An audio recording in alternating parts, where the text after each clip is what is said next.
This is one of those stories I've been sitting on for a really long time. It happened back when I was maybe 25 or 26, way before I met my wife and way before we had kids. I was a completely different person back then. Not in a bad way, just in the sense that I had the kind of free time and risk tolerance that I genuinely can't relate to anymore. I used to do these solo backpacking trips a few times a year, usually somewhere in the Appalachians. I'd drive out to some remote trailhead, hike deep into the backcountry, way off the trail, and spend a few days completely off the grid. No cell service, no other people, nothing. I loved it. My friends thought I was insane, and honestly, I kind of was. This particular trip was in the Cherokee National Forest, and it changed how I see backpacking forever. I had been out there for 2 days, and everything had been going perfectly. The weather had been great, the trail was quiet, and I hadn't seen another person since the first morning. That changed pretty quickly, though. On the afternoon of the second day, I noticed dark storm clouds building up to the west. I wasn't too worried at first. I'd hiked through rain plenty of times, and it was never a big deal. But within about an hour, I realized it wasn't going to be a passing shower. The wind picked up hard, and the temperature dropped fast enough that I actually stopped to put on another layer. By the time the rain started, I was already looking for a spot to hunker down. The problem was that I was in a pretty exposed section of the trail. As I predicted, it wasn't a light rain. It went from windy to full-on downpour in minutes. The wind was bending smaller trees sideways, and I could hear branches cracking and falling in the canopy above me. I started getting genuinely concerned about my safety. Lightning was striking pretty close by, and I was hiking at elevation with a metal-framed pack on my back. Not ideal. I kept pushing forward, completely soaked at that point. I was scanning the woods on either side of the trail for anything that could pass as shelter. As if by some miracle, I actually saw a structure through the trees off to my left. It was small and dark and partially hidden by the forest, but it was unmistakably man-made. As I got closer, I realized it was a tiny, one-story cabin. They looked extremely old, like it could have been a hunting cabin or a homesteader's shelter from decades ago. There was a single window on the side I was approaching. I can't overstate how relieved I was. I practically sprinted over to the thing and pushed the door open. Inside, it was dim but dry. There wasn't much in there, just a chair, a small table, and what looked like a cot frame pushed against the far wall. There was a stone fireplace on the right side that was clogged with old ash and debris. The place honestly smelled really bad, but I didn't care about anything other than stripping out of my soaked clothes and laying down. There wasn't a couch or anything in there, so I literally just picked a spot on the floor and lied down. I was in survival mode at that point, not exploration mode. All I cared about was that I was out of the storm.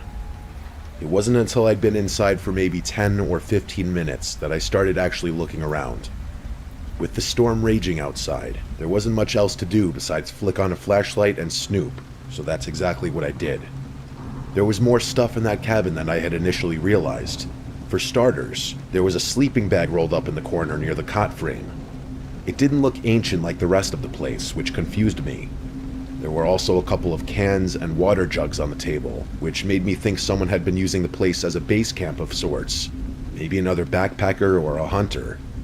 It wasn't unusual to find stuff like that in remote cabins, but the more I looked around, the more things started bothering me.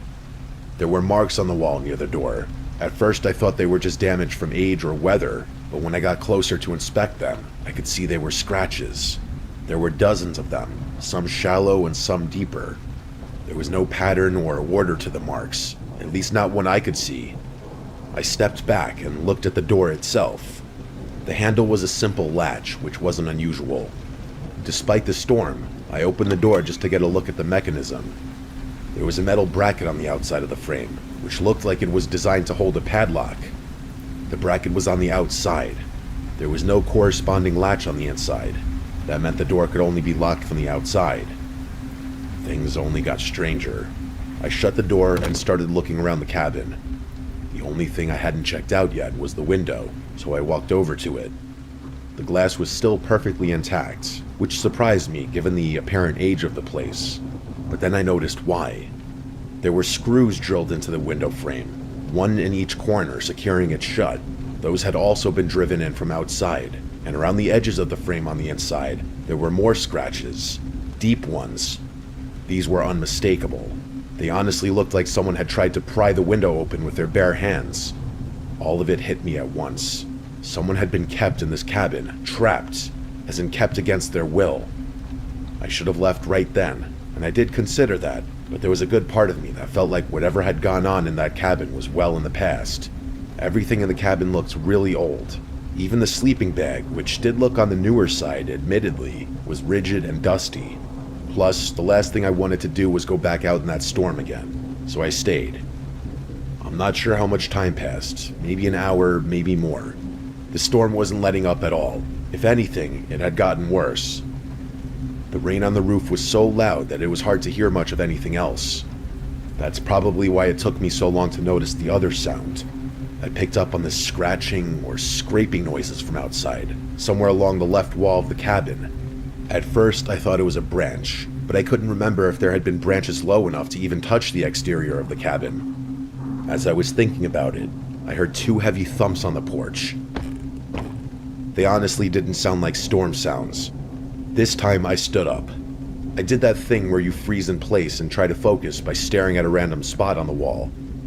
I was trying to listen, but if someone was moving out there, it would have been impossible to hear over the storm. I started getting paranoid that those sounds I heard were just a few of many, and that the rest had been drowned out by the rain. My eyes drifted over to the window. I couldn't bring myself to look through it. If someone really was out there, they'd probably be looking through it. I stayed in that position for what felt like forever. After a while, I started to relax a bit, thinking I had just been hearing the storm, or at the very worst, an animal poking around the cabin. I was almost ready to forget about everything when I heard something that sent me over the edge. Pressure on the door, like someone was leaning their full weight against it from the other side. The wood creaked and the latch rattled once before the pressure released. My heart rate instantly shot back up, and that's when something clicked. Why would someone be outside in a storm like this, circling the cabin, tapping on the walls, without just coming in? The door wasn't locked. Nothing was stopping them. And then I thought about what I'd found inside the cabin, and it occurred to me that maybe whoever was out there didn't want to come inside. Maybe they wanted me to stay inside. Maybe the whole point was to keep me in there. I don't know if that was the right conclusion or if my mind was just spiraling, but I decided I was leaving right then.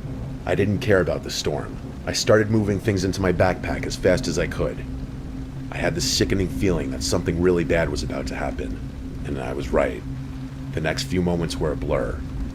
I was maybe 30 seconds from walking out the door when I heard the sound of glass shattering behind me. I spun around just in time to see something come through the window, and that was all I could see before the whole room erupted in flames. The flames spread so fast that I couldn't even process what was happening. One second I was standing in a dark room, and the next second the walls were on fire. The heat hit me like a physical wall, and the door wouldn't budge. It was jammed from the outside. I slammed into it with all my might, and it gave. It collapsed off its hinges, and me with it. I scrambled to get back on my feet, and I just ran. I couldn't even see. I was just running wildly through the woods and rain, trying to put as much distance between myself and that cabin. But before I could get a safe distance away, I felt something tackle me from behind, and I was back on the ground. There was a person on top of me, and suddenly I was fighting for my life. I clawed and kicked and screamed, but this guy wouldn't get off me. He was yelling too, and he kept trying to get me in a chokehold.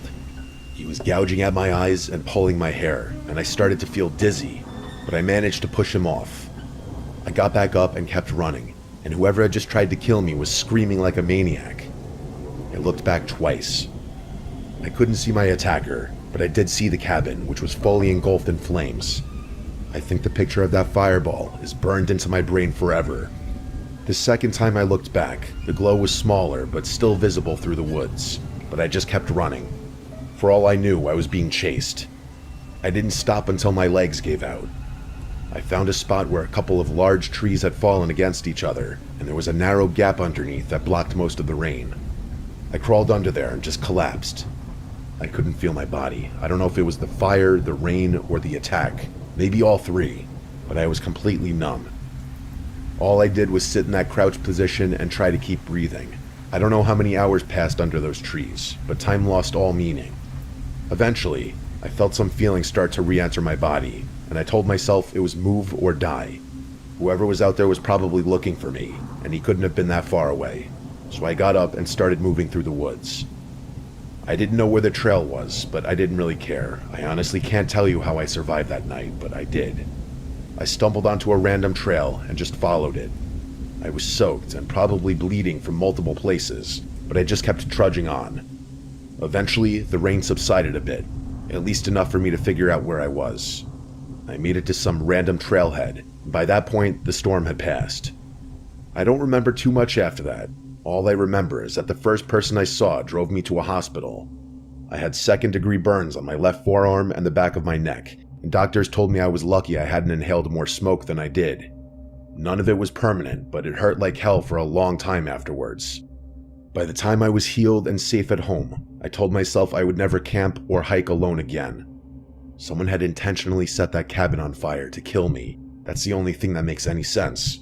It was pouring rain, a full-blown thunderstorm, and the roof was metal. There's no way a wooden structure goes up like that fast unless the wood had been treated with something beforehand. I gave the police everything, or as much as I could, but I could tell they weren't really going to do anything. And to be fair, I wasn't in a charted part of the woods, so it would have been silly to hound them.